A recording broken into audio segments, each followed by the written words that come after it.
Good evening, Midlands African Chamber. Welcome to another edition of our Power Hour, brought to you by our champion supporter, the Ewing Marion Kaufman Foundation.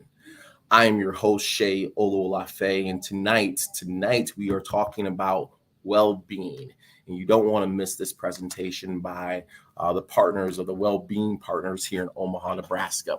But before we get started, as we always do, we go through the upcoming events that are happening in our community with our members and our chamber. And first and foremost, on August 11th, we're having another roll call event for our networking. That's going to be held on Modus in Omaha, Nebraska. This is an opportunity for members and other people to connect and be like-minded to grow and connect with their businesses, to champion each other's businesses, to get to meet and know each other in order to participate and to see how we can both grow and scale each other's businesses. The other event that's coming up, and I think this is actually a major event, which is the Native Omaha Days. That's going to be held July 24th through the 31st of this month. That's going to be in North Omaha. That's going to be an opportunity for individuals to meet and to get to know the community in North Omaha for Native Omaha Days. During that time frame, on the 27th of July, our member, the Omaha Star, will be having their ribbon cutting. The Omaha Star is now under new management and a new ownership, and congratulations to Terry Sanders for taking this role and wanting to progress the media and Black media in the state. Next, not least, is got to give props and congratulations to Xavier, the local art plug, for winning Pitch Black 2023. That's a tremendous shout out, tremendous opportunity for which he not only had to pitch several times in several rounds, but when it came to the finals, he stepped up and not only won the $10,000, but also the Investor's Choice Award. So he walked away with $15,000 equity free, meaning that there was no strings attached to the $15,000 he won, as well as nearly $20,000 in gifts in kind. You don't want to miss out on next year's Power Hour, not next year's Pitch Black competition, because once again, we only get bigger and better every year we do this. Last but not least is on November 11th of this year, we are getting ready for our Gratitude Gala. This is an opportunity for us to recognize the outstanding people, businesses, and organizations that support our mission of diversity, inclusion, entrepreneurial growth. You don't want to miss it. You want to mark your calendars for that. But without any further ado, I would like to introduce and bring on board our two guest speakers from the Wellbeing Partners. First, we have Asia Anderson, who is the CEO of the Wellbeing Partners, and then we have Lori Thomas, who is the Director of Workplace and Culture. Both of you, welcome to the Power Hour. Thank you, Shay, and thank you to the Midlands African Chamber for having us today. As the CEO of the Wellbeing Partners and as a former entrepreneur, I'm excited to present to you all today about managing your well-being and managing your mental health as you navigate the rocky waters of entrepreneurship and business ownership. And so, as you mentioned, we've got Lori Thomas here, who's also our Director of Workplace Wellbeing and works with all of our member organizations and businesses to really support their employee well-being. And so we're going to go ahead and kick off our presentation for you all, Wellness for Founders. So as mentioned, we are from the Wellbeing Partners, and we are a 501c3 nonprofit organization that connects businesses and organizations to well-being solutions and strategies. So as mentioned, we work with businesses and organizations to inform and consult their employee wellness programs. And then we're also within the community carrying out some public health prevention programs, such as our Head to Heart program, which trains barbers and stylists in the Black community on mental health first aid techniques and strategies. Just a high-level overview of our presentation today. I will walk you through mental health and entrepreneurship and recognizing burnout before I pass it over to Lori to talk with you all about managing wellness and some resources for you all to utilize. So, mental health and entrepreneurship, as mentioned, I've been a business owner and I know the stresses that can come with being a business owner, especially a small business owner. And especially when you're trying to run that business at a time when you may be also working another job to pay the bills as you build your business up, or potentially even going to school. And so, this presentation that we're giving you all today and these strategies are near and dear to my heart. And I, more than a lot of people, but not more than you all, know the importance of these things and how stressful this life can be. So, let's start first by talking about mental health. A mental health condition is defined as a mental, behavioral, or emotional disorder. It can vary in impact, ranging from no impairment to mild to moderate and even severe impairment. A serious mental health condition is defined as a mental, behavioral, or emotional disorder resulting in serious functional impairment, which substantially interferes with or limits one or more major life activities, such as running your business.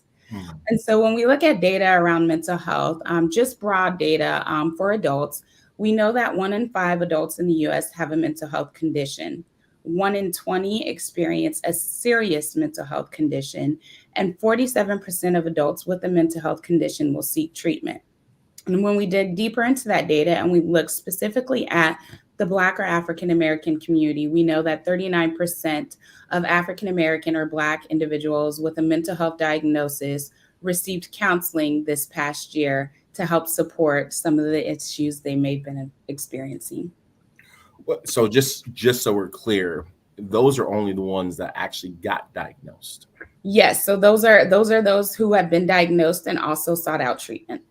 So that doesn't necessarily mean that that's the number of people who are suffering from a mental health issue. Absolutely. Yes, that does not in any way demonstrate the real scope of the mental health issues and experiences that we're seeing across the nation and in our communities. That's just the small percentage of those that have been documented and recognized and sought out treatment. Yeah. And to that point, locally, in the 2021 Health Assessment Needs survey that we're part of, they actually found that 50% of our greater Omaha area noted that they are living with mental health conditions. And so that includes Douglas County, Pottawatomie County, Sarpy County, and Cass County. So half of the individuals living in those counties actually self-reported. So there's self-reporting, but then you have the percentage that actually seek out help. Correct, which is much lower. Okay, so I just want to. I'm a lawyer, so I don't really deal with numbers, but I'm projecting. You have 100 people in this area, and 50 of them have mental health, and of the 50, only 39% of the 50 are actually seeking help. Correct. Yes. Okay, I'm with you now. I see you. Well, thank you. So when we look specifically at entrepreneurship and mental health, and we look at the data for entrepreneurs, the data shows us that the most common mental health conditions amongst entrepreneurs are anxiety, depression, and ADHD. So again, looking further into that data, 72% of entrepreneurs, and this is in the US, are directly or indirectly affected by a mental health condition. And so that means that as a business owner, maybe you are experiencing a mental health condition, or maybe your employees are experiencing mental health conditions, which then are impacting your ability to operate and run your business when there's absenteeism and other behaviors that are really impacting your ability to sustain and run your company. Only 13.5% of entrepreneurs felt that they had a healthy work-life balance, which is extremely important. And we will talk about that more as we go through our presentation. 60% of entrepreneurs reported sleep disruptions due to stress from their business. So you're up thinking about, oh, maybe it's something as simple as, did I turn the lights off? Did I lock the door? Or maybe you're really stressed out because, hey, the rent is due for my brick and mortar for my storefront tomorrow, and we haven't met our sales goal for the day. These are the kind of things that keep entrepreneurs up at night, disrupting their sleep and causing stress, which then leads to mental health conditions.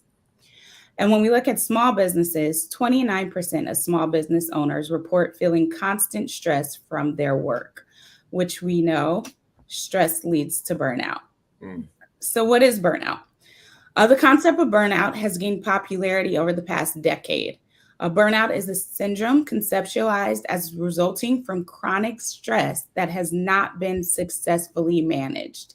And so, what that means is one day may not necessarily result in burnout, but as you're going on day by day, month by month, week by week, trying to maintain your business, trying to grow and scale things, and trying to make sure that you're meeting your goals, and you're not managing that stress, you're not taking care of yourself, you're not acknowledging the things that are causing this burnout, then that you will ultimately land in this burnout phase and with stress. And so again, we know that increased stress levels, when not managed, are lead to burnout. And so it's extremely important that as entrepreneurs, we are taking care of our stress levels, that we're managing things, and that we are asking for help when needed, and doing the things that we need to do to reduce our stress. So burnout is characterized by 3 different dimensions. The first one is feelings of energy depletion or exhaustion. So every day waking up, just feeling like it's hard to get out of bed, or you're dragging, always running late because you're moving a little bit slower. Increased mental distance from one's role, or feelings of negativism or cynicism related to one's work. So feeling as if you're inferior, maybe as if this was a bad decision, I can't do this. That's another sign of burnout. And reduced professional efficacy. So, just not being able to produce and handle things at the speed or the pace that you generally would be able to, or that you would like to. So some additional signs of burnout, and I won't go through all of these, but just to kind of give you an idea, so that as you are going through your day-to-day, you're managing your operations, you are more aware of these signs, and you're able to recognize when you may be experiencing these things and you need to take a break and take care of yourself in order to avoid burnout. And so we really look at these in 4 different areas, primarily physical, emotional, cognitive, and behavioral.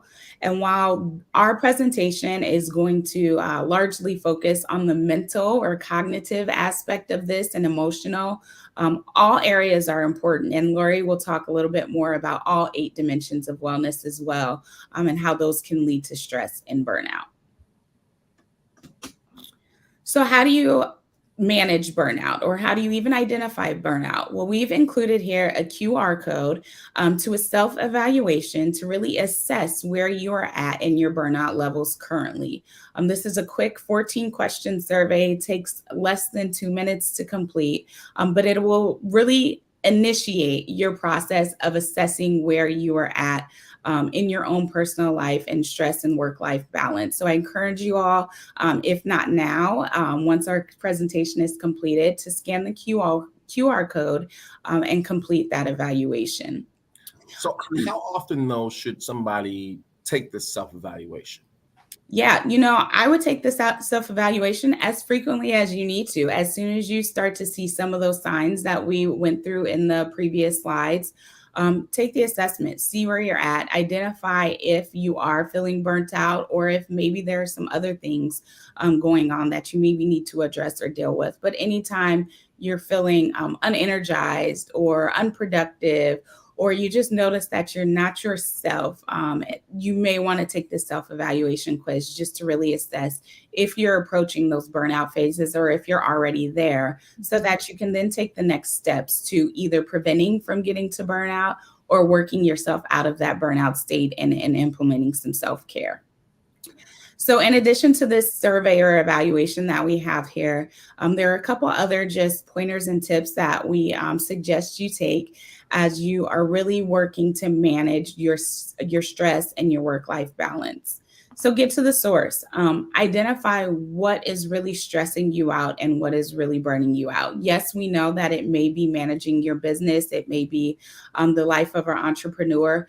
But what exactly in the life of the entrepreneur is it that is burning you out? Is it that you don't have enough staff to come in, and so you're having to manage the business and work all the shifts yourself, which is something that I experienced. Is that what changes can you make immediately, whether that's to your personal life or to your business and how you're managing things? Do you need to reduce hours? Do you need to do appointment only instead of open hours so that you can free up more of your time? Are there ways to consolidate some of the things that you're doing in your life? Again, both personal and professional, but really look at some small changes, small and big changes that you can make immediately to prevent yourself from getting to that stage. Confide in someone, talk to a professional.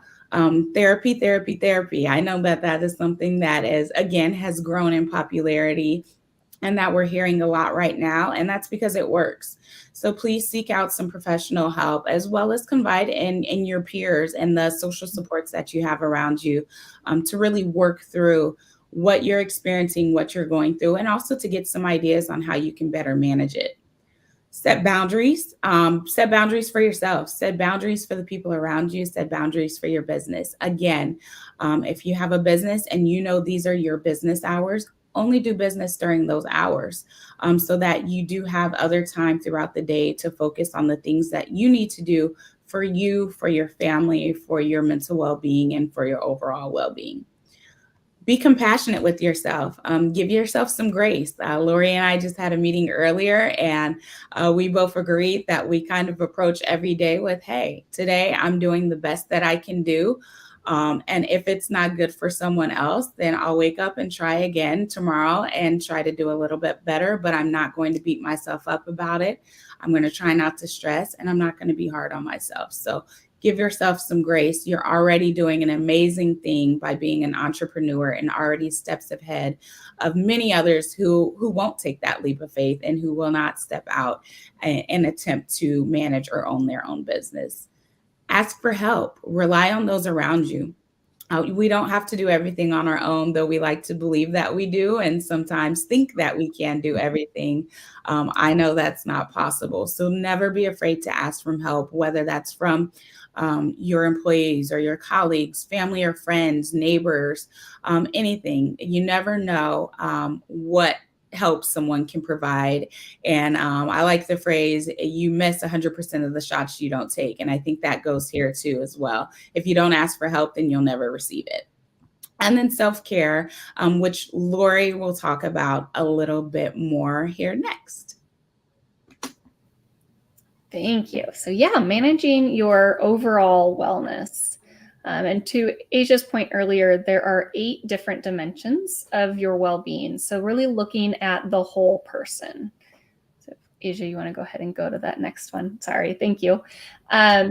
So these are the different dimensions of well-being. So this is what makes you a whole person, right? And if we focus on just one area of it, things are going to get a little off balanced. So if you're focusing just on your physical, great, you're doing a great job there, but then some of these other things kind of fall to the wayside. So really just keeping that I'm so sorry, keeping that perception that the fur babies wanted to say hi too.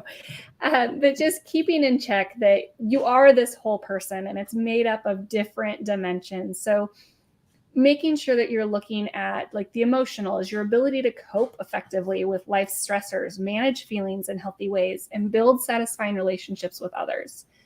Physical, you're affected by your physical activity. So healthy nutrition, adequate sleep. These are the things that we typically associate with your wellness, right? Are you eating the right things?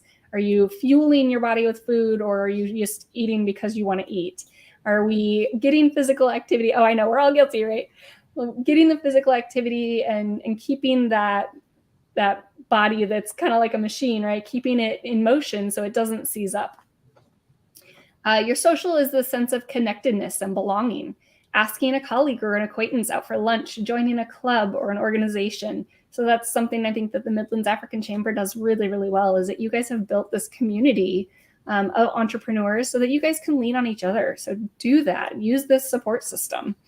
And as Asia said, setting healthy boundaries. That's part of your social wellness. So if I understand you correctly, you're is that a shout out to roll call? There you go. Shout out to roll call. Okay, Yes. okay. I'm just making sure that we're connecting it all in there. Yes, connect the Roll dots. call helps with the social. Okay, It does. That is your social well-being. You're investing in yourself by going to the roll call. there you go. Occupational. So your occupational wellness is a sense of satisfaction with the choice of work. So running your own business, you obviously got into it because you have a passion for it. So finding that passion and that work that fits with your values and your interests and your skills, and remembering those when things get to be difficult and stressful, and you have those days that are difficult days, because that's part of life. We're all going to have difficult days. Not every day is sunshine and rainbows. So remembering that when that rainstorm comes through, it will pass and you can find the rainbow afterwards. But when you're in that storm, look to those things that brought you to that business in the first place. What made you want to be an entrepreneur? What made you want to be in the business that you're in? Tap into that passion. So are you talking about understanding your why? Yes. Yes. And defining what your why is. Absolutely. Yes. And as you define your why, that's what you're relying on. And when you were talking about those hard days or those long days or those days that you're having to sacrifice, that you can fall back on that reasoning of the why. Yes, absolutely. And knowing that those bad days won't be forever and that you will come back into good days. I hope not. They're forever. Your financial wellness. So that obviously has to do with your finances, right? Feeling satisfaction about your financial situation. So in that, are we being financially responsible? Are we keeping track of both personal and business finances? Are we watching what's coming in and what's going out? I mean, if you aren't paying attention to it at all, things could go awry, right? So just making sure that you're keeping tabs on that. Environmental is related to the surroundings that you occupy, so both social and environmental. So I know the environmental, you think of like being outside in nature, but when it comes to environmental wellness, it's your surroundings. So what's your brick and mortar, right? If you're going to a building, what does that building look like? Does it have greenery and green space and, plants to give you the oxygen and that feeling of nature inside? Does it have windows so that you can see the sunshine?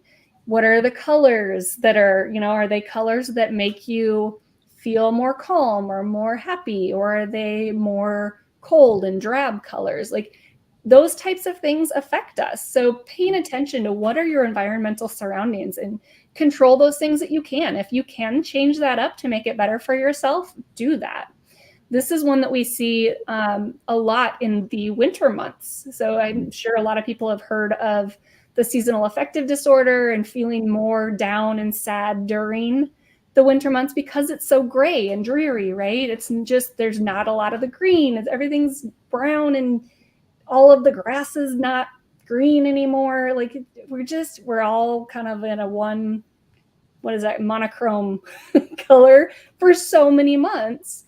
That we see that affects our mood. So now you have these lights that you can put, like sunshine lights that you can put on your desk and actually have something that simulates some sunshine for you. So that would be an environmental thing that you can control. So, yeah, Lori, I'll just add a simple one, a basic one that I know always makes me feel better is your house. Yes. I always feel so much better after you clean your house. But if you're living in clutter and there's, there are clothes and plates and things everywhere, that impacts your wellness and your mental well-being. And so that's a simple way to improve your environmental wellness is to clean your house. Yes. And same thing with your office, right? Or your space that you're working. Declutter your desk, make it something so that you can be productive and you feel that good energy versus feeling like you sit down and you're already stressed out because it's cluttered and messy. Yeah, absolutely. So if I understand you correctly, the environment is a combination of aesthetics. Yes. Right? In the response of aesthetics to one's well-being and the responses you get. And I think there was a study of those who wake up and make their bed, right? That there's a sense of accomplishment earlier on to start your day and you build off of that. But that's one more thing of controlling your environment of a made bed versus, not making your bed and then feeling like, or first off, not having that accomplishment, but then also what it looks like and how you feel when how things look. I think you spoke about colors as well, and just the aesthetics of what an office or your place of work looks like. And if you can control that, and colors matter. I mean, that's, art. That's why people are drawn to art, if I understand that correctly. But those are simple things, right? Those aren't things you got to go out and spend a lot of money or a lot of time doing. Right. You can do those on a regular, or if I'm understanding you also correctly, is this things you can work into your everyday? Yes, absolutely. And that is the biggest takeaway, I would say, from everything that we are saying today, is that your wellness and your overall well-being is something you want to integrate into everyday life. Like, this is something that should be part of every day for you, so that maybe it's you wake up in the morning and you do a quick mantra that gets you going in the day, and you're like, I can do this. I am strong. Today's going to be a great day, right? Like, just starting the day off with that positive mantra helps. And for some it does, and for some it doesn't. So it's really about finding what works best for you and incorporating that. Okay. So then your spiritual well-being and intellectual well-being are the other two. And spiritual, while many think is religious, it's actually related to your values and beliefs. So while that can be religion for some, it doesn't necessarily mean religion. It's just really helping you find your meaning and your purpose. So this, again, is your why, like finding that why and being able to tap into that. And then intellectual is when you recognize your unique talents to be creative and you seek out ways to use your knowledge and skills, which obviously you have incredible knowledge and skills and creativity to be able to become an entrepreneur. So tap into that. Be able to continue to recognize that and give yourself credit for that. It's an amazing accomplishment. Okay, go ahead. Okay, so mental wellness. So this falls into that emotional well-being category of the 8 categories. Your mental wellness is a state of well-being in which you realize your own abilities, you can cope with the normal stresses of life, you can work productively and fruitfully, and you're able to make a contribution to your community. So you're a part of something bigger than yourself. You're able to be resilient and really walk through life and do like Asia and I said, right? That you just can do the best that you can do, and you can't let it really get to you. And this one I find is easiest to really describe. And it has to do with a lot of the balance and the juggling of things. So as Asia mentioned earlier, that especially as an entrepreneur, you're likely juggling a lot of different things. So you may have another job, you may have school, you may have family, you may be a caregiver for, Oreo generation, right? You may be a caregiver for parents or grandparents, and you may also have children. So taking all of that into consideration, knowing that as an entrepreneur, that's not the only part of your life. Life is very complex. We have lots of different things going on. And that's what makes us incredible mammals, beings, whatever you want to call it. Like, as human beings, we're absolutely just awe-inspiring with the things that we can do. So if you consider that you're like doing this juggling, right? Think about all of the things that you're juggling as all of the different balls, right? And there's glass balls and there's rubber balls.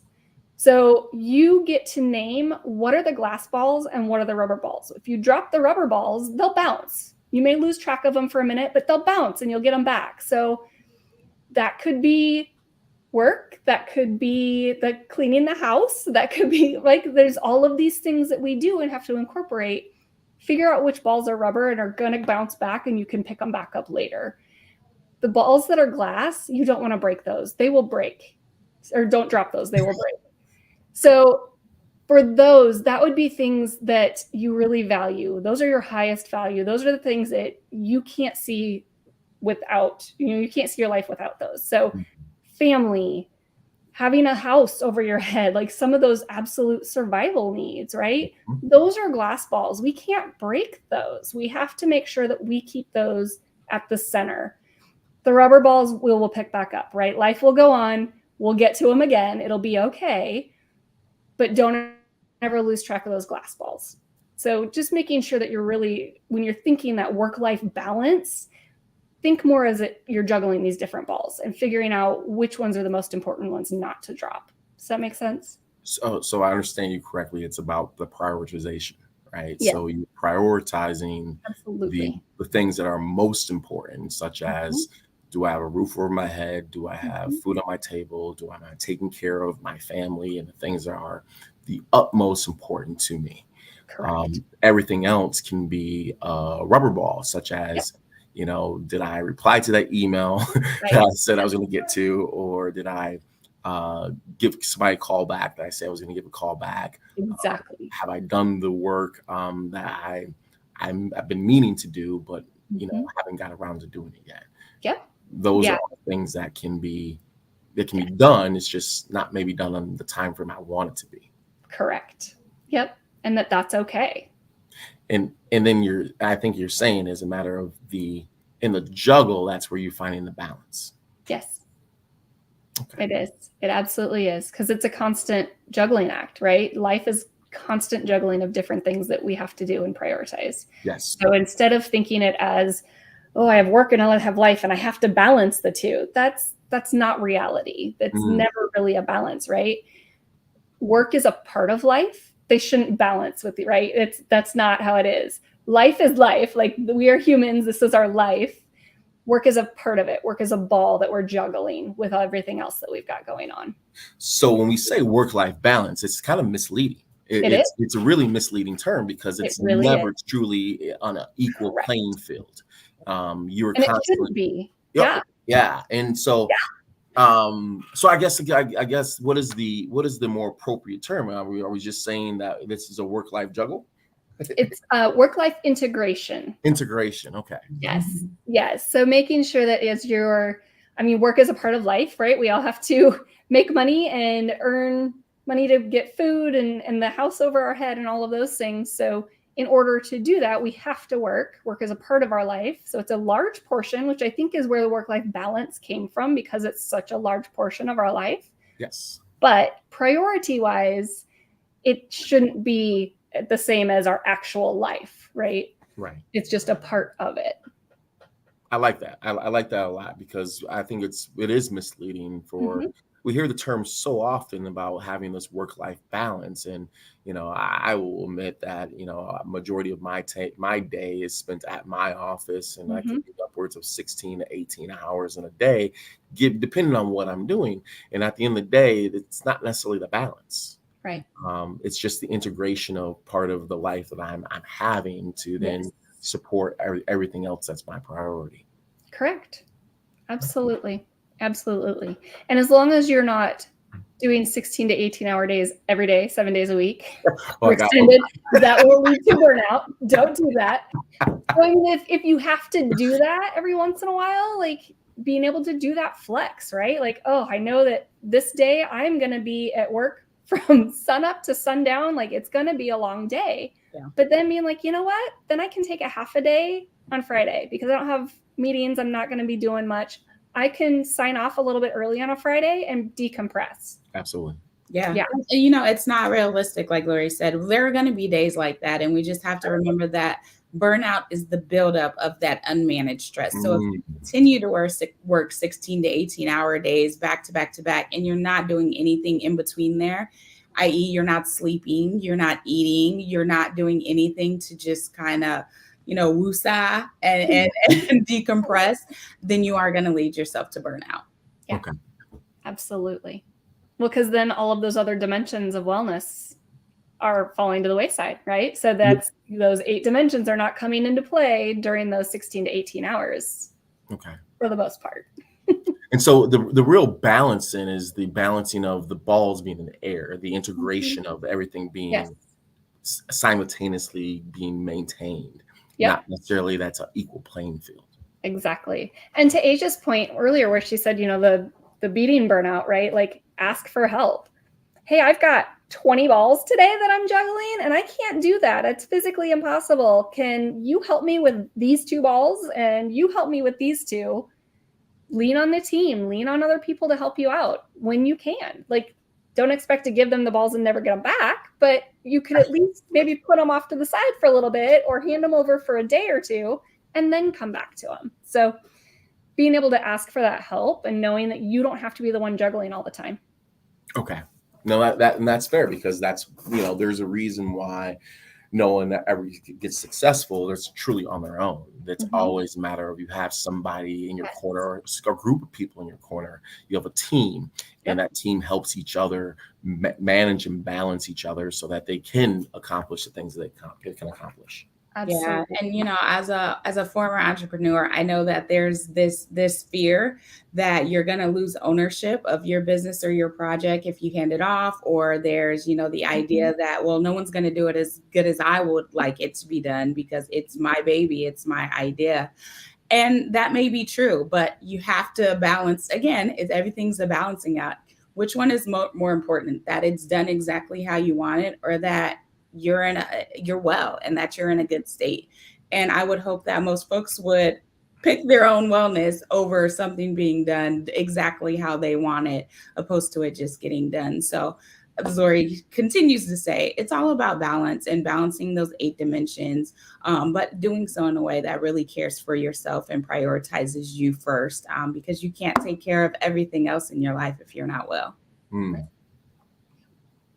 I think we had it at another Power Hour at beginning this year, that the number one asset to any business is you as an individual. You are the asset. And I think what you're speaking to is exactly this, is the self-care of taking care of the number one asset.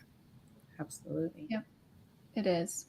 And so, as you mentioned, self-care. What is self-care? I think a lot of times we hear the word self-care and the first things that come to mind are going to a spa or, as Asia said, something wusa, right? That's not necessarily the case. So self-care is really the act of working to protect, support, and improve all aspects of your health. So AKA those 8 dimensions. So recognizing your own needs, taking the steps needed to fulfill them, listening to your body and your thoughts and your emotions to ensure that you are functioning at your best. So to really be the best version of yourself, you have got to listen to your body. It will tell you if something's wrong or if you're pushing yourself too hard. Listen to those signs, and nobody knows your body better than you and your thoughts. So same thing there. Like, if to Asia's point, right? You're going to have some days that you're stressed out, but if you're feeling stressed out constantly, day in and day out, there's an issue, right? If you're not performing at your best, which doesn't mean like it has to be the best of the best of the best, right? It's your best. Right. And you know what your normal best is. If you're not performing at that normal level for yourself, there's something going on. So those are the times where you really need to kind of take a deeper look, take that pause and say, okay, maybe I need to take that self-evaluation. Maybe I need to go talk to my therapist. Maybe I need to go have coffee with a friend and just be able to vent a little bit and get something off my chest so that I can figure out what's really the root cause, what's really going on. So that self-care can look different for everybody. I really want to stress that this is not a one size fits all. This is not a, you need self-care, go book a spa day. No, self-care could be anything. It could be reading a book. It could be taking a walk around the block. It could be sitting for half an hour and watching a show on Netflix. Like, that could be self-care for somebody. It's really finding what works best for you. It's that decompression. It's something that you can get away from all of the stress and get your mind at a place where you can just really get to like an even level again, right? Or I guess a zen, or I should yes, say, a zen. right? Yes. But is there? So I don't know if we're going to get into this, but there's a lot of different ways people self-care, but some ways aren't necessarily the healthiest. Correct. That is correct. So really looking at what are you doing for self-care? So some of those things, we've seen some people will turn to alcohol or will turn to tobacco products for self-care. And to Asia's point, everything in balance, right? If it's not something that you are doing consistently and day in and day out, If you need to use that as your de-stress for one time over a period of a year, then that's great. But if it's something that you're turning to every single time, again, there's something going on, right? And we need to further evaluate what is that root cause? What is causing us to turn to that? And how can we find more healthy options to be able to self-care? So some of the misconceptions with self-care is that self-care is selfish. And I will argue this one for, like, I will be king of the hill. This is the hill I will die on every single time. Self-care is not selfish. It is service. I want you to remember that saying. I want you to take that with you. I want you to tell yourself that. If you don't have a mantra to tell yourself in the morning, this is the one I want you to say. Self-care is not selfish. It's service. If you are taking care of yourself, you can then serve others better. And, period, end of discussion. Mic drop. Oh, there right? you go. Right. Yeah. You cannot pour from an empty cup. If you are not taking care of yourself, everything else, you won't be able to help with anything else, right? If you're a caregiver, that won't happen to the best of your ability because you are pouring from an empty cup. If you're running a business, that's not going to be the best that it can be because you're pouring from an empty cup. So all of those things, anything and everything that you are associated with will suffer if you're not taking care of yourself. So what about those entrepreneurs who say, look, Lori, I would love to take care of myself, but I financially can't afford to stop doing what I'm doing. What do you tell those entrepreneurs? I tell them that a 5-minute sit in a quiet room and collect your thoughts is not going to cost you a penny. Then anybody can spare 5 minutes because that email will wait for 5 minutes, right? You can do it. I promise. You have 5 minutes to be able to collect your thoughts and get yourself to a more calm, because when we're stressed, there's the amygdala in our brain is what's triggered and is working. And that's what we call the reptilian brain, right? We're not in our best frame of mind at that point. So when you're stressed, you're not thinking clearly, not to your normal thinking clearly, right? Your cognitive ability is hampered because of that. So you have to be able to get yourself back where you can calm that amygdala down and say, okay, I'm back into my right frame of mind and can think through this now. So if you, for example, have a customer that is upset about something and they have triggered your stress response, right? Fight or flight kicks in. We've all had it. I'm sure every business owner has had a customer that has been difficult, or a situation, an employee, something that has triggered that stress response, right? In that moment, you have a choice to either react immediately or to say, I'm going to need just a minute. I have to go collect my thoughts. I'll be right back. I'll be right back to you with that. And go and get yourself calmed down, because then you can think through it. Then you can handle it in a professional manner. You can handle it in a way that you would want to be able to handle it versus reacting off the cuff. Yeah. And I would add, if I were talking to an entrepreneur that is dealing with, some long-term stress and burnout issues, I would first ask them, are they familiar with the cost of healthcare in the U.S.? Because that's where you'll end up if you head down that same road. But also, what I had to do for myself on my own entrepreneurial journey was to really look at the value of everything happening in my life. So as I mentioned, I was working, I was completing my master's degree. I was also trying to open this business. And when I looked at myself, my schooling, my job, my full-time bill-paying job, my family, and all these other things, the value of those things was much, much higher than any sale I would have missed that day in my business, or even in the long term at that point of where I was in my business. And so again, it's that balancing act, it's that assessment. It's really looking at what's important, what's most beneficial to you, and what's really going to get you through in the long haul. Another kind of idea that I really like always referencing is the whole airplane theory, and how you're told to put on your mask before helping others. Ooh. Your business is in that same boat. You have to put on your mask and take care of you before your business will ever reach the heights that you really see it reaching in your dreams. Absolutely. So if I understand you correctly, there's no excuse for cost. In fact, the cost benefit analysis of it is, if you continue to go down the path you're going without addressing it, it's going to cause much more cost. Absolutely. But reality is, to give self-care really on a 5-minute basis could cost you nothing. Yep.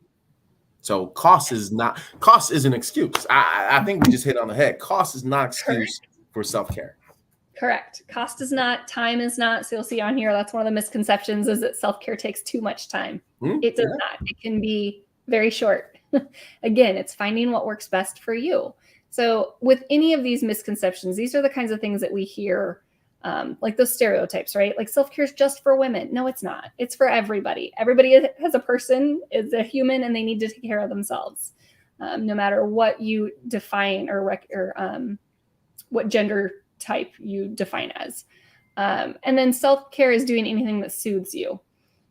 Yes, doing things that soothe you is self-care. It's part of it, but that's not the only thing. Like self-care could be going and taking a shower. Maybe you need to take a shower because you've been so busy and so stressed that you haven't gotten that. And sometimes just, it's like it washes the bad away, right? Like it just washes it off and you feel refreshed. That could be self-care.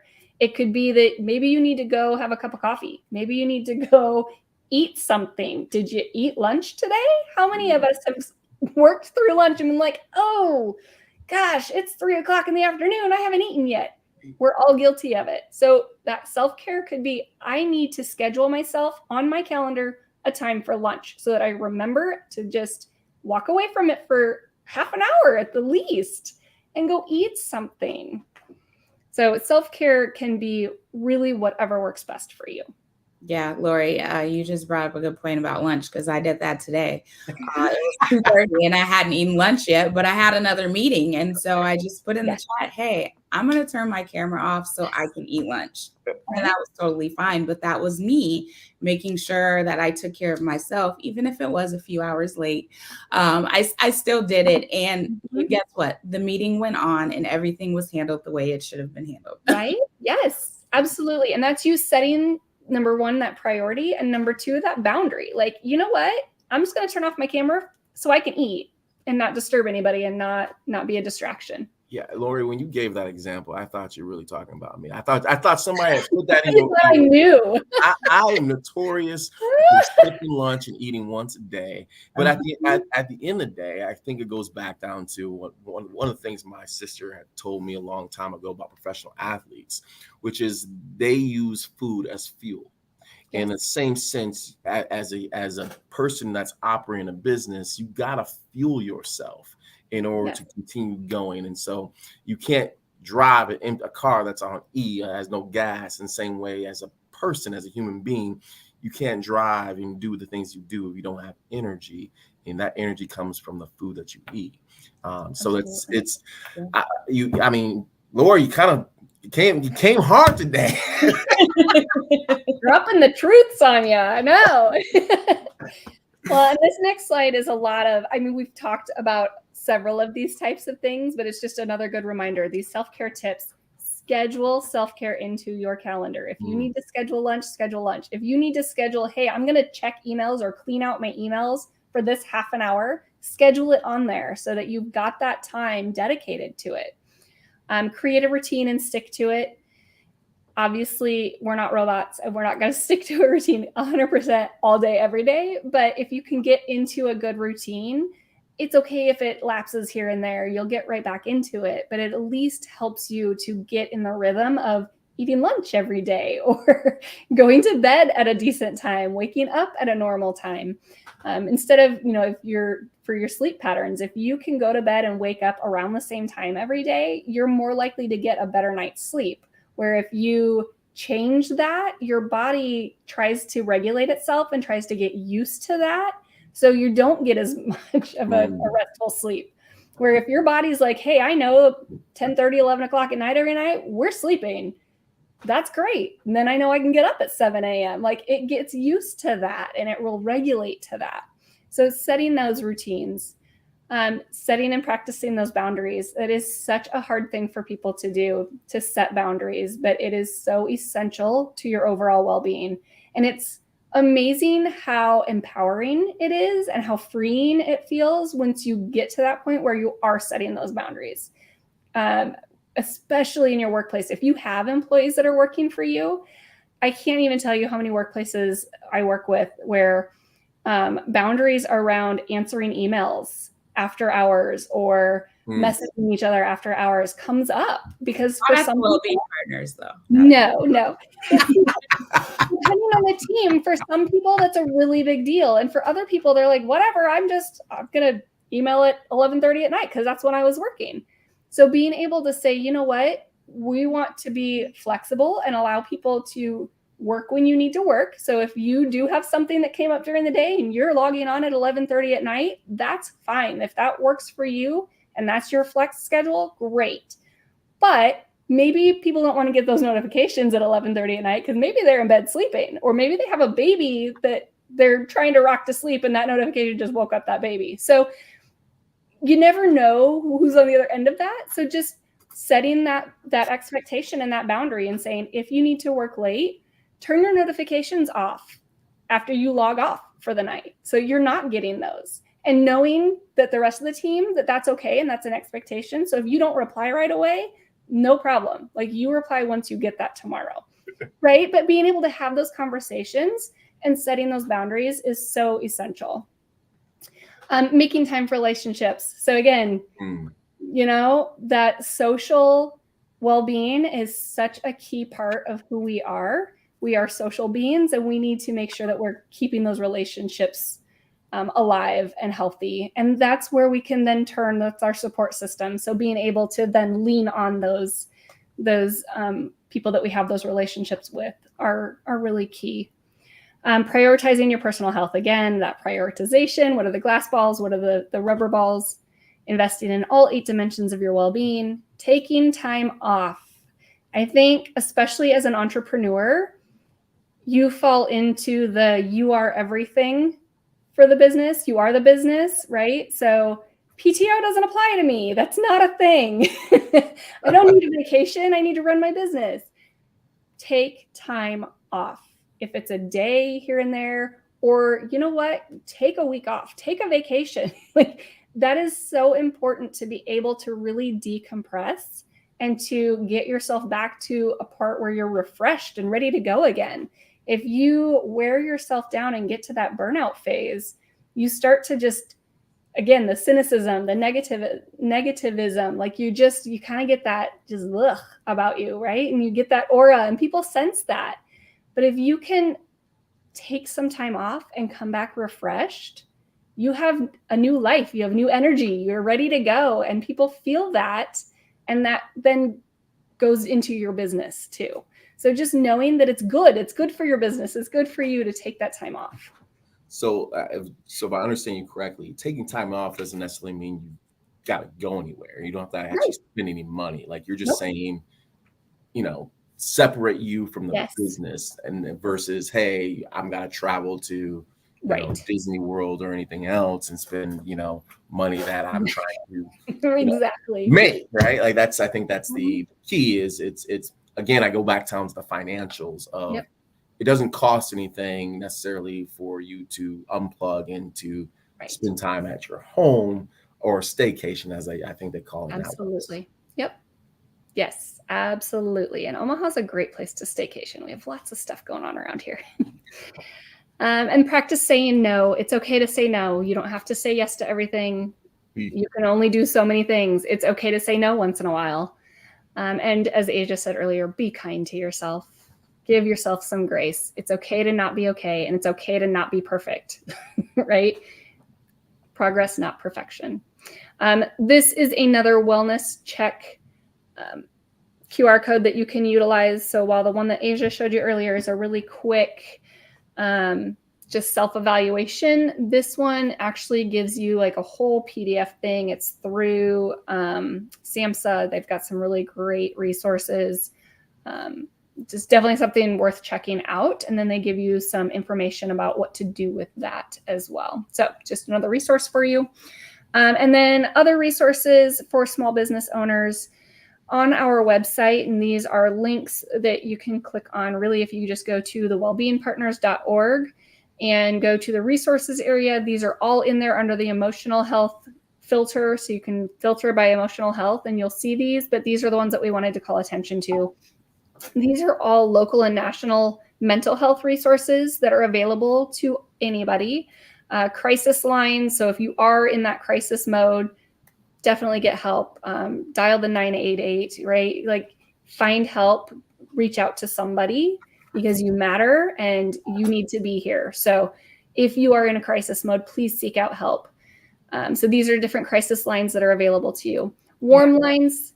Sorry, go ahead, Asia. No, go for it. Go for it. I was just going to say warm lines are more that in between, right? Like, I'm starting to not feel great. Things are kind of uneasy. I'm anxious, anxiety's kicking up, something's going on, but I'm not in crisis yet. So these are those warm lines where I just need to talk to somebody. This is where you can do that.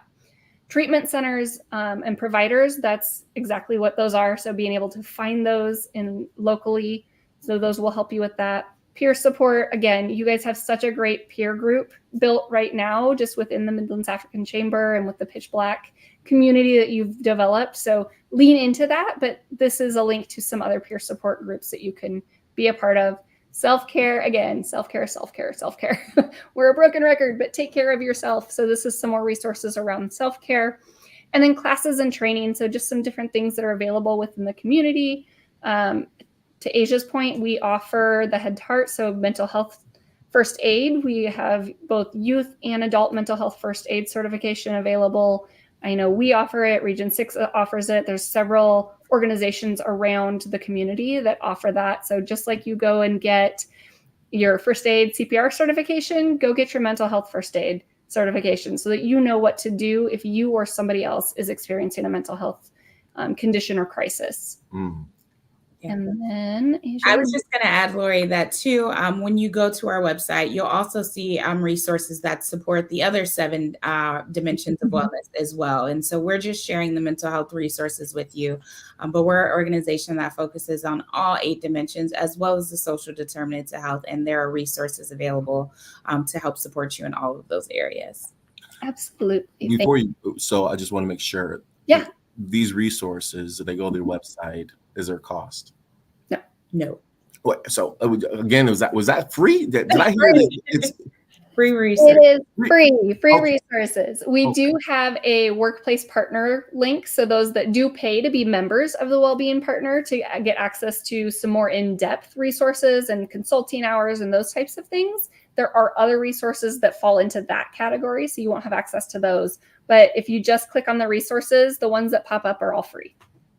There you go. Yep. Again, cost should not be an excuse. Yes, not an excuse. Okay. And then these are 3 of several apps that are available. These are all free apps. You can go to your Google or Apple store and just download them.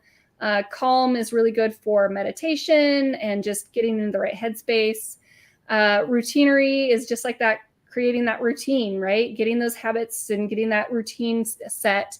And then clarity is really good about tracking your mood and identifying some of those patterns that you have so that you can really pay attention and note what you're seeing yourself doing. And if you are seeing something off, that would be those times to reach out for help or take that self-assessment, those types of things.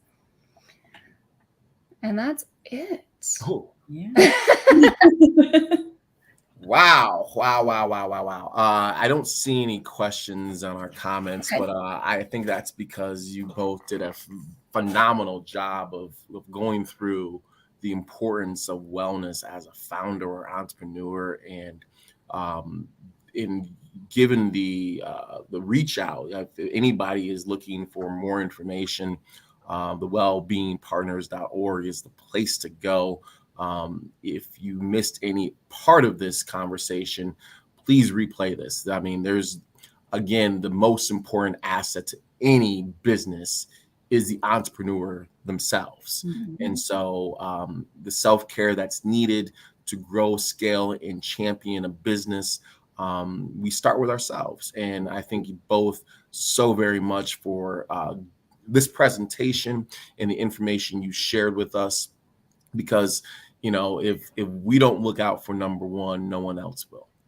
Absolutely. And so, with no further ado, this has been a phenomenal power hour and a lot of information. And I guess this is the information they can find both of you at. Mm-hmm. Yes. Okay. And any questions, comments, or concerns, you can find the wellbeingpartners.org on LinkedIn, Facebook, and Instagram. Or I do believe your office is located in Omaha. Yes, we're located at UNO in the Community Engagement Center. Okay, perfect. So any other questions, you know, feel free to reach out to Asia Anderson or Lori Thomas.